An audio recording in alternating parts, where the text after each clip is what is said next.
এসেছি আমি কথা মতো পার্ট 2। আগের ভিডিওটি মিস করে থাকলে দেখে নেবেন চটপট করে। প্রথমে এই ভিডিওটা কমপ্লিট করে নিন, তারপর প্রচন্ড পায়ে ব্যথা হচ্ছিল, তাই জন্য আমরা গোবিন্দপুরে একটা রেস্ট হাউস ছিল, ওখানে শুয়ে পড়েছিলাম। দেখি আজ যেন ভালো থাকে, ঠাকুরের কৃপায় আজ যেন শরীর সুস্থ থাকে, নিজে 100% হাসতে পারি যেন শক্তি দিয়ে। জয় শিবপুর। ঠাকুরের নাম নিয়ে বেরিয়ে পড়লাম। আমাদের দ্বিতীয় দিনে যাত্রা শুরু করে দিলাম। জানতাম না ঠিক কত দূর পৌঁছাবো, আদৌ হাঁটতে পারবো কি না, কারণ পায়ের অবস্থা তো খুব একটা ভালো ছিল না, কিন্তু তাও চেষ্টা করেছিলাম যে নিজের 100% যেন দিতে পারি। আমার পিছু টানো ছিল। ঋষি বারবার বলছিল ফোন করে, মা তাড়াতাড়ি চলে এসো, মা তাড়াতাড়ি চলে এসো। আমার ওই জন্য পিছু টানো ছিল। চেষ্টা করছিলাম যে কিভাবে আমি তাড়াতাড়ি রাস্তাটা কমপ্লিট করতে পারি, বাবার মাথায় জল অর্পণ করে তাড়াতাড়ি আমি বাড়ি ফিরে যাই। আচ্ছা, এই কুমারসার থেকে আপনারা কিন্তু এরপর কোথায় কোথায় কত দূরে ঠিক ধর্মশালা রয়েছে সেটার এখানে বিবরণ এক একটা করে বোর্ডে আপনারা পেয়ে যাবেন, ঠিক আছে? কুমারসারের আগে অবধি এই ধরনের কোনো রকম কোনো বোর্ড আমার চোখে পড়েনি, কিন্তু কুমারসারের পরে থেকে যে ঠিক কত দূরে আপনার ধর্মশালা রয়েছে, ঠিক কত কিলোমিটার হাঁটার পর আপনারা ধর্মশালা মানে পেয়ে যেতে পারেন, সেই সব কিন্তু এখানে মেনশন করে দেওয়া রয়েছে। কুমারসার থেকে জেলেবিয়া মোড় ছিল আরও 10 কিলোমিটার। একটা কথা অবশ্যই বলে দিই, আমি জানতাম যে দেওঘর থেকে মানে সুলতানগঞ্জ থেকে দেওঘর অবধি যে রাস্তা সেটা সমতল, কোথাও কোনো পাহাড়ি এলাকা নেই বা এরকম কোনো রাস্তা সেখানে নেই, কিন্তু যেখানেই আপনি জেলেবিয়া মোড়ে প্রবেশ করবেন সেখান থেকেই কিন্তু পাহাড়ি রাস্তা শুরু হবে। খুব একটা নেই, কিন্তু ওই যে অতটা হাঁটার পর ওই যতটুকু রাস্তা আছে সেটা কিন্তু মানে আপনার হাঁটতে বেশ কষ্ট হবে যদি প্রথমবার আসেন বা না জেনে এই যে পাহাড়ি রাস্তা আছে এটা না জেনে আসেন। তো তাই আমি অবশ্যই বলবো, প্রথমবার যদি আপনারা আসার কথা ভাবছেন তাহলে অবশ্যই লাঠি নিয়ে নেবেন। লাঠি বিক্রি হয় রাস্তায়, লাঠি নিয়ে নিলে আপনার কিন্তু হাঁটাটা অনেকটা সহজ হয়ে যাবে, এবং ওই পাহাড়ি রাস্তাগুলোতে যেখানে যেখানে আছে সেই রাস্তাগুলোয় হাঁটাটাও আপনার ক্ষেত্রে খুব একটা কষ্টকর হবে না। জানেন বন্ধুরা, আমরা 4-5 জন মিলে প্ল্যানিং করেছিলাম যে আমরা ভোলবম যাব এবছর, কিন্তু আমাদের মাত্র 2 জনেরই এখানে আসা হলো, ভবানীর আর আমার, আর বাকিদের আসা হলো না। মধু যে আমার সাথেই থাকে সব সময় বেশিরভাগ ভিডিওতে, আপনারা তাকে চেনেন ভালো করে। মধু তার শারীরিক অসুস্থতার কারণে আসতে পারলো না, মিতালিও সেই জন্যই আসতে পারলো না, এবং শ্রেয়াও আসার কথা ছিল, সেও নানা কারণে আসতে পারলো না। শেষে আমি আর ভবানী 2 জনে মিলেই এলাম। তো ভবানীকে আপনারা এর আগেও দেখেছেন আমার ভিডিওতে, যখন অযোধ্যা পাহাড় গেছিলাম, ফার্স্ট টাইম রাইড করেছিলাম আমার বাইক। আপনারা যদি কেদারনাথ যাত্রার ভিডিওগুলি না দেখে থাকেন বা অযোধ্যা পাহাড়ে যে গেছিলাম ফার্স্ট টাইম বাইক রাইড করার যে এক্সপিরিয়েন্সটা শেয়ার করেছিলাম সেটা যদি না দেখে থাকেন অবশ্যই দেখে নেবেন, ভিডিওর লিঙ্ক আমি ডেসক্রিপশানে দিয়ে দেবো।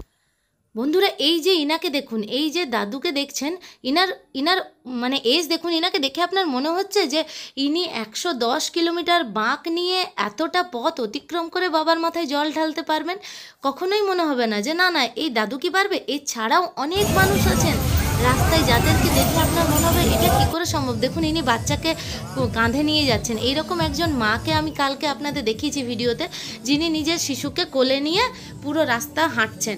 মানে অসম্ভব, আপনি অসম্ভব জিনিস দেখতে পারবেন যেগুলো দেখে আপনার মনে হবে এটাও কি সম্ভব, এগুলোও কি সম্ভব। মানে কারো পায়ে কিছু প্রবলেম আছে, এই ধরনের মানুষরাও কিন্তু পায়ে হেঁটে বাবার মাথায় জল অর্পণ করছেন।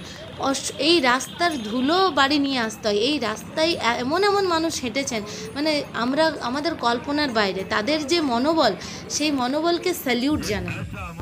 প্রথম 50 কিলোমিটার হাঁটতে হাঁটতে আপনার একই রকম সব কিছু লাগবে, একই রকম রাস্তা, মনেই হবে না আমি মানে ঠিক কতটা পেরিয়ে এলাম বোঝাই যাবে না, এটা আর কি। আর ওখানে সাইনবোর্ডও কিছু নেই ভালো করে যে আপনার ঠিক কতটা দূরত্ব বাকি, সেই সব যেগুলো আছে সেগুলো ভুলভাল দেওয়া আছে, ঠিকঠাক নেই। তো এরপর জেলেবিয়া মোড় থেকে আপনি যখন যাবেন তখন আপনি রাস্তাটাও বেশ অন্যরকম আপনার মনে হবে, এবং আপনি বুঝতেও পারবেন আপনার আর দূরত্ব কতটা বাকি। এলাম কারণ পায়ে ব্যথা করছিল, তো কাল ওষুধ নিয়েছিলাম, তো একটা ওষুধও খেতে হবে। আজকেও গলা নিলাম, কালকে সারাদিন ফলাহার করেছিলাম, তো আমি চেষ্টা করছি ফলাহার করে বাবার কাছে, বাবার মাথায় জল ঢোবার। তো জানি না আজকে না খেয়ে, মানে রুটি যদি খাই, ভাত তো খাবো না, কিন্তু রুটি না খেয়ে থাকতে পারবো কিনা ঠাকুরই জানে।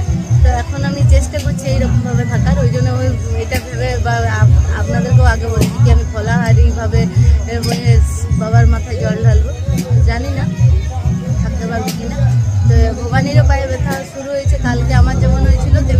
ভিড় আজকে হয়েছে।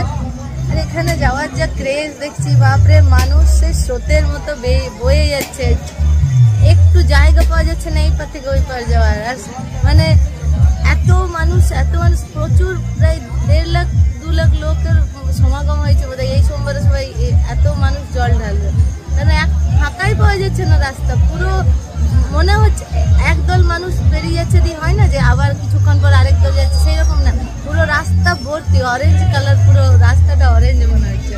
যত দূর আপনার চোখ যাবে মনে হবে যেন পুরো কমলা রঙে ভরে গেছে, পুরো সেই রকম লাগছে, দারুণ লাগছে। মানে এখানে যারা আসেন জল ঢালতে তাদের বলা হয় বম। তা আমরা যেমন সোনালী বম, আমার ভবানী হচ্ছে ভবানী বম। কি বম, কেমন আছো? এখানে সবাইকে সম্বোধন করছে বম, বমজি, এদের কিজিয়ে, বমজি কিজিয়ে, এরকম করে বলা সম্বোধন করা হয় সবাইকে, যারা যারা বাবার মাথায় জল অর্পণ করতে যায় তাদেরকে। হ্যাঁ, একটা খুব জরুরি জিনিস আপনাদেরকে বলে দিই, যেখানে এলে কিন্তু ক্যাশ নিয়ে আসবেন, কারণ এখানে অনলাইনে পেমেন্ট নেয় না বেশিরভাগ জায়গাতে। যদি আপনারা ক্যাশ না নিয়ে অনলাইনে পে করার ব্যাপারটা ভাবেন, মাথায় থাকে যে আমি তো অনলাইনে পে করে দেবো, তাহলে কিন্তু খুব প্রবলেমে পড়ে যাবেন। ওখানে ক্যাশ নিয়ে যাওয়াটাই আপনাদের উচিত এবং নিজের জিনিস খুব সাবধানে রাখবেন, কারণ চুরিও হয়। বলে না যে কেউ যায় রঙ্গে, কেউ যায় সঙ্গে, আবার কেউ যায় অন্যের যাত্রা ভঙ্গে। তো অনেকেই এখানে বম চোর, মানে ভোল বম সেজে অনেক চোরও এখানে কিন্তু ঘোরাঘুরি করে। সেই চোরদের হাত থেকে কিন্তু নিজেদের জিনিসকে আপনাদেরকে সাবধানে রাখতে হবে।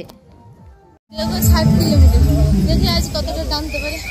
কি বলে বম, বলো বম।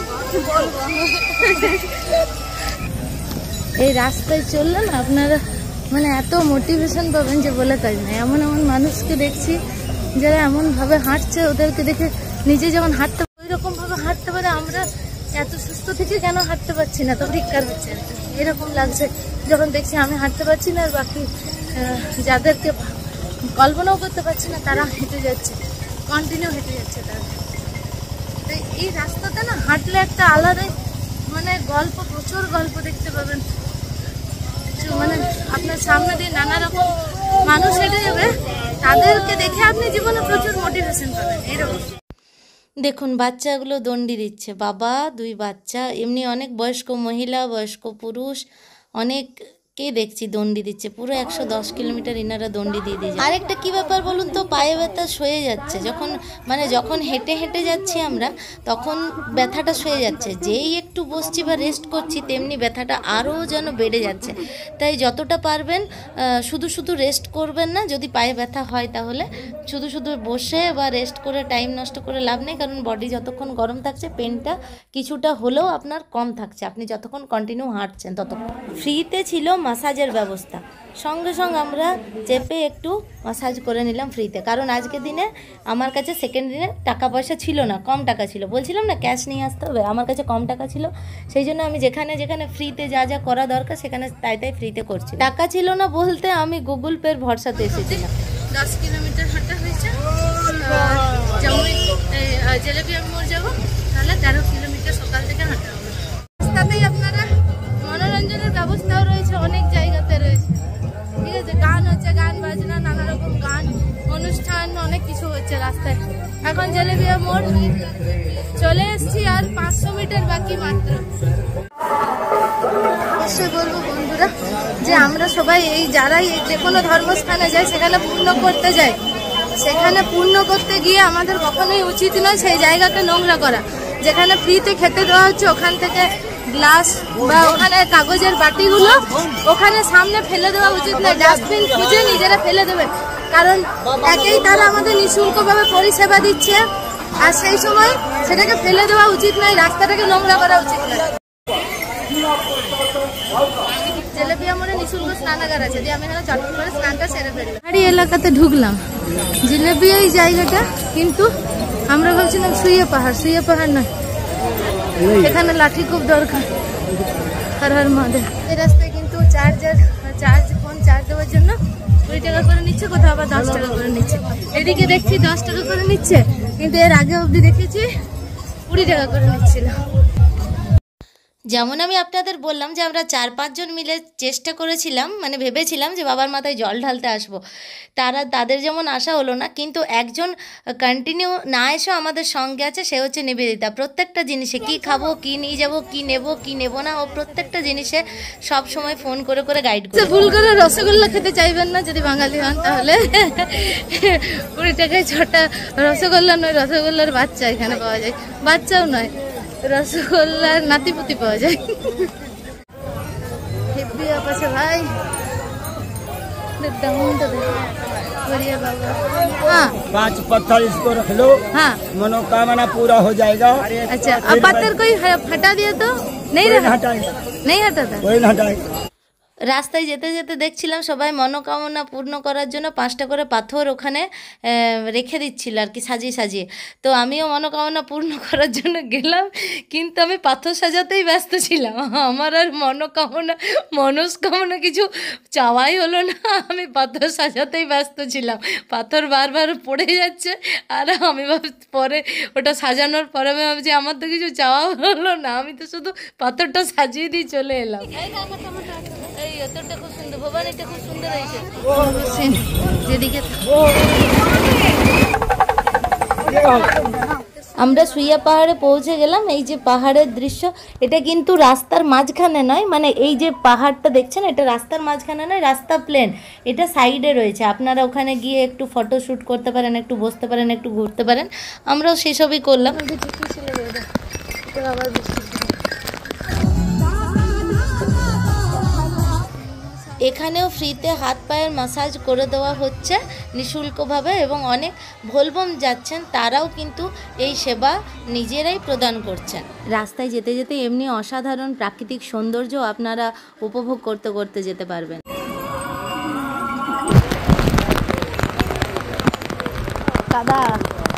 আমাদের আসানসোল থেকে নিঃশুল্ক সেবা সমিতিও ওখানে দেখলাম গেছে, খুব ভালো লাগে। আমরা ভেবেছিলাম যে আজকের দিনটি আমরা রাত্রেবেলাও হাঁটবো, একটু বিশ্রাম নিয়ে পুরো রাত্রিও হাঁটবো, তাহলে আমরা বাবাধাম পৌঁছে যাব রাত্রেবেলায়। তো হাঁটতে হাঁটতে আমাদের রাত হয়েও গেছিলো, কিন্তু 11:45 নাগাদ আমাদের শরীর আর আমাদের সাথ দিচ্ছিল না। তখন আমরা গুড়িয়ারি নদীর ঠিক কিছুটা আগে আসাম ধর্মশালা ছিল, সেখানে ঢুকে আমরা রেস্ট নিয়ে নিলাম রাত্রেবেলা। আবার ভোরবেলায় আমরা সেখান থেকে বেরিয়ে পড়লাম। আপনারাও যদি রাত্রেবেলায় গুড়িয়ারি নদী পার করতে যান তাহলে অবশ্যই বলে দেবো করবেন না, কারণ সেই সময় নদী দিয়ে আপনারা পেরোতে পারবেন না, আপনাদেরকে ব্রিজ দিয়ে পার হতে হবে। কিন্তু আমাদের ইচ্ছে ছিল আমরা নদীটা পার করব, নদী হয়ে যাব। শুনেছি ওখানে নদীতে যখন মানুষ যায়, নদী হয়ে মানুষ যায়, তখন মানুষের পায়ের যে এত কষ্ট সেটা নাকি খানিকটা কম হয়। সেই জন্য সকাল 5:30, 4 তারিখে আমরা আবার বেরিয়ে গেছি। আমরা চলে এসেছি গুড়িয়ারি নদী, এবং গুড়িয়ারি নদীতে এখানে আপনারা প্রচুর দোকান পেয়ে যাবেন, যেখানে আপনারা এই জলেই পা দিয়ে খাওয়ার মানে ব্যাপারটা কমপ্লিট করে নিতে পারেন। আবার এখানে ফটো তোলার জন্য অনেক কিছু আপনারা পেয়ে যাবেন, ঘোড়া, অনেক আবার শিব বাবা সেজেছেন তাদের সাথে আপনারা ফটো তুলতে পারেন, এইরকম আর কি। 90 কিলোমিটার হেঁটে এলাম, এখন আর পাচ্ছি না, এমন অবস্থা হচ্ছে না, গলাহার করে আছি, সেই জন্য অবস্থা খারাপ হয়ে গেছে। নেপাল থেকেও এক দল মানুষ এসেছেন বাবার মাথায় জল অর্পণ করতে। যেই আমরা বর্ডার দেখলাম অমনি আমাদের মনে অপার শান্তি হলো, মনে হলো যাক অনেকটা কাছে কাছে চলে এসেছে। লাগছে, পায়ে ব্যথা করছে না? যত সামনে এগোচ্ছি পায়ে ব্যথা, আগে যেটা হচ্ছিল ওটা হচ্ছে না। বর্ডারে এখানে প্রত্যেকজন যারা দর্শনার্থী আছে সবাইকে কাউন্ট করা হয়, এবং তাদেরকে একটা করে স্লিপ দেওয়া হয় যে তিনি কত নাম্বার ব্যক্তি। এতখানি রাস্তা পার করে আসার পরেও যখন আমরা দেখলাম যে আমরা দেওঘরের সীমানায় চলে এসেছি, তখন আনন্দের মানে আর সীমা ছিল না, আর কষ্টও যেন সব গায়েব হয়ে গেছিলো। কিন্তু যেই আবার হাঁটা শুরু করলাম আরও 9 কিলোমিটার, ওই 9 কিলোমিটার মনে হলো যেন এই যে 100 কিলোমিটার আমরা হেঁটে এলাম, সেখানে যতটা এনার্জি লেগেছিল এর থেকে দ্বিগুণ এনার্জি এই 9 কিলোমিটার হাঁটতে আমাদের লাগলো। আর শুধু 9 কিলোমিটার তো নয়, লাইনে দাঁড়ানোর জন্য আরও ঘুরে ঘুরে জানি না আরও কত কিলোমিটার আমাদেরকে দাঁড়াতে হয়েছিল। তো আর এনার্জি একদমই ছিল না বিন্দুমাত্র। অবশেষে শিবগঙ্গায় স্নান করে বাবার মাথায় জল অর্পণ করে আমাদের এই পদযাত্রার সমাপ্তি ঘটলো। বাবার মাথায় জল অর্পণ করে যখন বেরোলাম, তখন যতটা আমাদের পায়ে এই যে এতটা পথ হেঁটে আসার যে কষ্ট ছিল, অনেকখানা লাঘব হয়েছিল। কিন্তু পায়ে যেভাবে রক্ত জমে গেছিলো বা পা ফুলে গেছিলো, সেগুলো কম হয়নি, কিন্তু যে কষ্টটা পাচ্ছিলাম সেটা অনেক অংশে কম হয়ে গেছিলো। অনেকেই বলছিলেন রাস্তায় যে যেই জল অর্পণ করা হবে সেই কিন্তু আপনাদের পায়ের যে কষ্ট হচ্ছে অনেকখানা কমে যাবে। তো সেটা সত্যি এখানকার একটা মাহিতি। আর এরপর আমরা এখান থেকে বেরিয়ে পড়লাম বাসুকিনাথের জন্য। ভিডিওটি কেমন লাগলো জানাতে ভুলবেন না। আপনাদেরও যদি এই এক্সপিরিয়েন্স থাকে একদম শেয়ার করতে ভুলবেন। তাহলে বন্ধুরা আসছি, দেখা হচ্ছে নতুন একখানা ভিডিওতে। ততক্ষণের জন্য হর হর মহা